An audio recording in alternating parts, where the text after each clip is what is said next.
45ನೇ ಅಧ್ಯಾಯ ಕಾಕಾ ಸಾಹೇಬರ ಅನುಮಾನ ಮತ್ತು ಆನಂದರಾವ ಅವರ ಕನಸು, ಮರದ ಹಲಿಗೆ ಇತ್ಯಾದಿ. ಈ ಹಿಂದಿನ 3 ಅಧ್ಯಾಯಗಳಲ್ಲಿಯೂ ಬಾಬಾ ಅವರ ನಿರ್ವಾಣ ಯಾತ್ರೆಯನ್ನು ವಿವರಿಸಿದ್ದೇವೆ. ಅವರ ಭೌತಿಕ ಸ್ವರೂಪವು ಮಾತ್ರ ನಮ್ಮ ಕಣ್ಣಿನಿಂದ ದೂರವಾಗಿದೆಯೇ ಹೊರತು ಅವರ ಆಧ್ಯಾತ್ಮಿಕ ರೂಪವು ಬಾಬಾ ಅವರ ಆತ್ಮ ಪರಮಾತ್ಮ ಅಮರವಾದದ್ದಾಗಿದೆ. ಅವರು ಜೀವಂತರಾಗಿದ್ದಾಗ ನಡೆದ ಲೀಲೆಗಳನ್ನು ವಿವರಿಸಿದ್ದೇನೆ.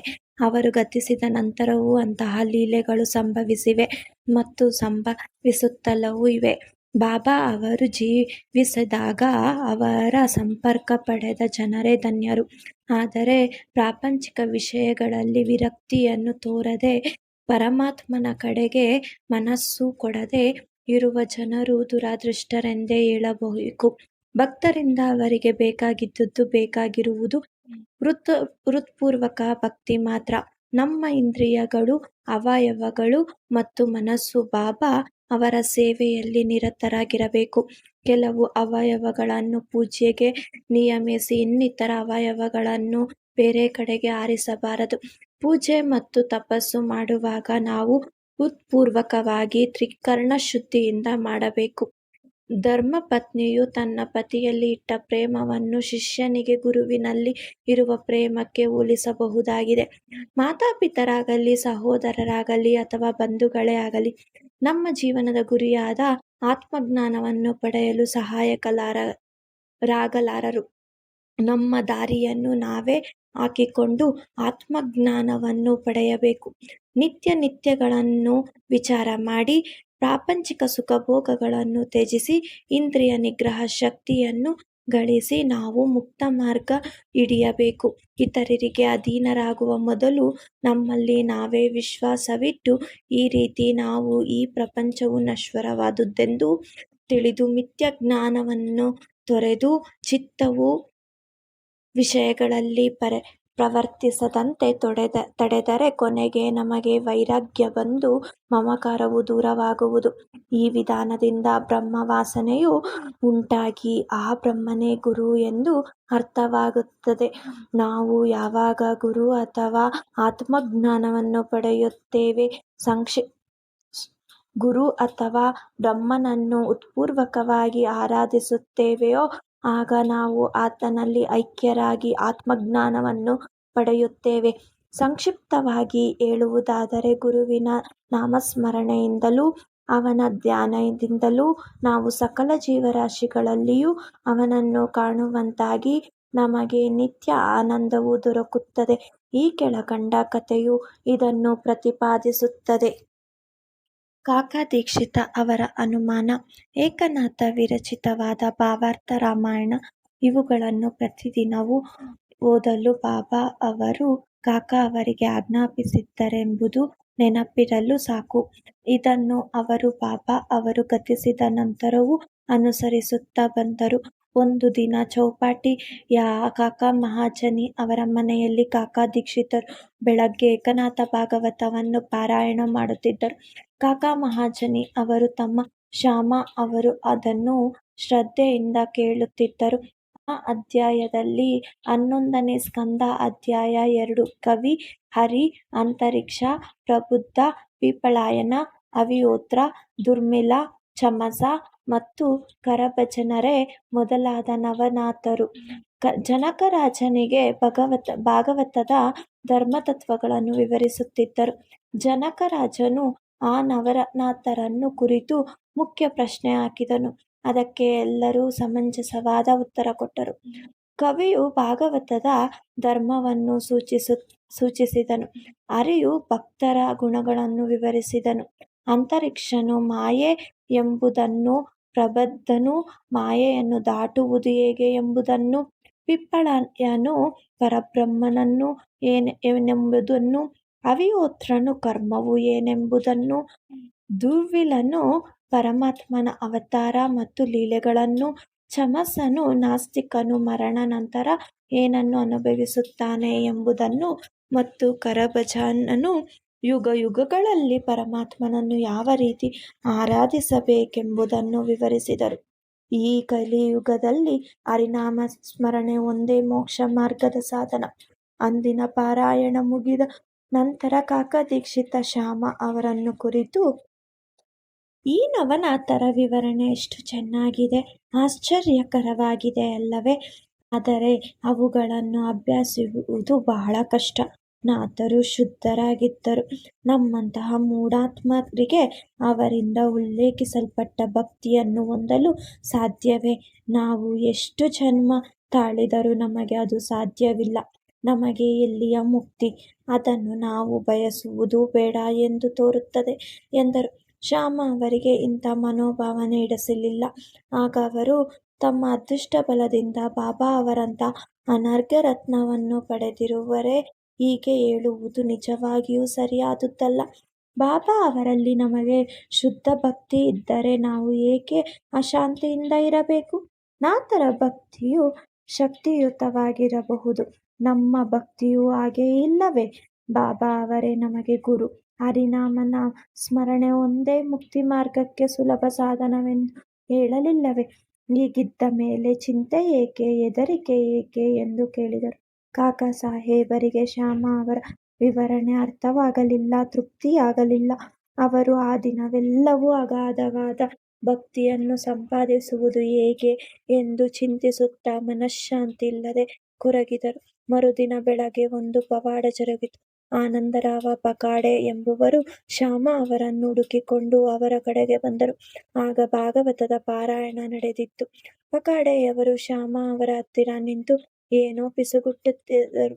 ಅವರು ಮೆಲ್ಲಗೆ ತಮ್ಮ ಕನಸನ್ನು ವಿವರಿಸಿದರು.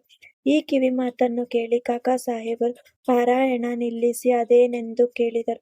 ಆಗ ಶ್ಯಾಮ ಅವರು, ನೆನ್ನೆ ನೀವು ಒಂದು ಅನುಮಾನವನ್ನು ವ್ಯಕ್ತಪಡಿಸಿದ್ದೀರಲ್ಲವೇ? ಅದಕ್ಕೆ ವಿವರಣೆ ಇಲ್ಲಿದೆ. ಪಕಾಡೆ ಅವರಿಗೆ ಬಾಬಾ ಅವರು ಕನಸಿನಲ್ಲಿ ಹೇಳಿದುದನ್ನು ಅವರೇ ಹೇಳುತ್ತಾರೆ. ಗುರುವಿನ ಚರಣಗಳಿಗೆ ನಮಸ್ಕಾರ ಮಾಡುವುದು ಅಥವಾ ಆರಾಧನೆ ಮತ್ತು ಭಕ್ತಿ ಇಷ್ಟೇ ಸಾಕೆಂದು ಹೇಳಿರುತ್ತಾರೆ ಎಂದರು. ಪಕಾಡೆ ತಮ್ಮ ಕನಸನ್ನು ಈ ರೀತಿ ವಿವರಿಸಿದರು. ನಾನು ಸಾಗರದಲ್ಲಿ ನಿಂತಿದ್ದೆ. ಬಾಬಾ ಕೂಡಲೇ ಕಾಣಿಸಿಕೊಂಡರು. ಅವರು ರತ್ನಖಚಿತವಾದ ಸಿಂಹಾಸನದ ಮೇಲೆ ಕುಳಿತಿದ್ದರು. ಚರಣಗಳು ಮಾತ್ರ ನೀರಿನಲ್ಲಿ ಇದ್ದವು. ನಾನು ಅತ್ಯಾನಂದದಿಂದ ಸಂತೋಷನಾದೆನು. ಆ ದೃಶ್ಯ ಕಣ್ಣಿಗೆ ಕಟ್ಟಿದಂತಾಗಿ ಮರೆಯಲಾರದಾಗಿದೆ. ಅದು ಕನಸೆಂದು ನಾನು ಭಾವಿಸಿರಲಿಲ್ಲ. ಶ್ಯಾಮ ಅವರು ಕುತೂಹಲದಿಂದ ಅಲ್ಲಿಯೇ ನಿಂತಿದ್ದರು. ಅವರು ನನ್ನನ್ನು ಕುರಿತು ಬಾಬಾ ಅವರ ಚರಣಕ್ಕೆ ಎರಗು ಎಂದರು. ನಾನು ಹೌದು, ನಮಸ್ಕಾರ ಮಾಡಬೇಕೆಂದಿದ್ದೇನೆ. ಏನು ಮಾಡಲಿ? ಅವರ ಚರಣಗಳು ನೀರಿನಲ್ಲಿವೆ. ನನ್ನ ಮಸ್ತಕವನ್ನು ಹೇಗೆ ಅವರ ಆಡಿದ ಹೊರೆಗಳಲ್ಲಿ ಇಡಲಿ ಎಂದೆನು. ಆಗ ಶ್ಯಾಮ ಅವರು, ಓ ದೇವ, ನೀರಿನಲ್ಲಿರುವ ನಿಮ್ಮ ಚರಣಗಳನ್ನು ಮೇಲಕ್ಕೆತ್ತಿರಿ ಅನ್ನಲು ಬಾಬಾ ಅವರು ಕೂಡಲೇ ತಮ್ಮ ಚರಣಾರವಿಂದಗಳನ್ನು ಮೇಲಕ್ಕೆತ್ತಿದರು. ಸ್ವಲ್ಪವೂ ನಾನು ತಡ ಮಾಡದೆ ಪಾದಗಳನ್ನು ಹಿಡಿದುಕೊಂಡು ನಮಸ್ಕರಿಸಿದೆನು. ಇದನ್ನು ನೋಡಿ ಬಾಬಾ, ಈಗ ಹೊರಡು, ನಿನ್ನ ಅಭೀಷ್ಟವು ಸಿದ್ಧಿಸುತ್ತದೆ. ಭಯ ಮತ್ತು ಕಾತುರತೆಯನ್ನು ಬಿಡು ಎಂದು ಹೇಳಿ ಆಶೀರ್ವದಿಸಿದರು. ಮುಂದುವರೆದು, ನನ್ನ ಶ್ಯಾಮನಿಗೆ ಜರಿ ಅಂಚಿನ ಧೋತರಗಳನ್ನು ಕೊಡು, ನಿನಗೆ ಒಳ್ಳೆಯದಾಗುತ್ತದೆ ಎಂದು ಹೇಳಿದರು. ಬಾಬಾ ಅವರ ಆಜ್ಞೆಯನುಸಾರವಾಗಿ ಪಕಾಡೆಯವರು ಧೋತರವನ್ನು ಕಂಡು ತಂದ ಶ್ಯಾಮ ಅವರಿಗೆ ಕೊಡಬೇಕೆಂದು ಅವರ ಕೈಗಿತ್ತರು. ಆದರೆ ಶ್ಯಾಮ ಅವರು ಬಾಬಾ ಅವರು ಸ್ವೀಕರಿಸೆಂದು ಹೇಳುವ ತನಕ ನಾನು ಸ್ವೀಕರಿಸುವುದಿಲ್ಲ ಎಂದರು.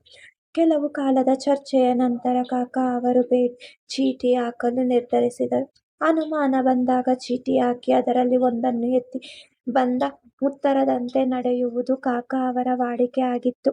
ಒಂದು ಚೀಟಿಯಲ್ಲಿ ಸ್ವೀಕರಿಸು ಎಂದು ಮತ್ತೊಂದು ಚೀಟಿಯಲ್ಲಿ ನಿರಾಕರಿಸು ಎಂದು ಬರೆದು ಮಡಿಚಿ ಬಾಬಾ ಅವರ ಫೋಟೋದ ಮುಂದೆ ಇಟ್ಟು ಒಂದು ಮಗುವಿನ ಕೈಯಿಂದ ಚೀಟಿ ಎತ್ತಿಸಲಾಯಿತು. ಅದರಲ್ಲಿ ಸ್ವೀಕರಿಸು ಎಂದಿತ್ತು. ದೂತರನ್ನು ಶ್ಯಾಮ ಅವರಿಗೆ ಕೊಟ್ಟರು. ಶ್ಯಾಮ ಅವರು ಸಂತೋಷದಿಂದ ಅದನ್ನು ಸ್ವೀಕರಿಸಿದರು. ಈ ರೀತಿ ಆನಂದರಾವ ಮತ್ತು ಶ್ಯಾಮ ಇಬ್ಬರೂ ಆನಂದಭರಿತರಾದರು. ಕಾಕಾ ಸಾಹೇಬರ ಅನುಮಾನ ಪರಿಹಾರವಾಯಿತು.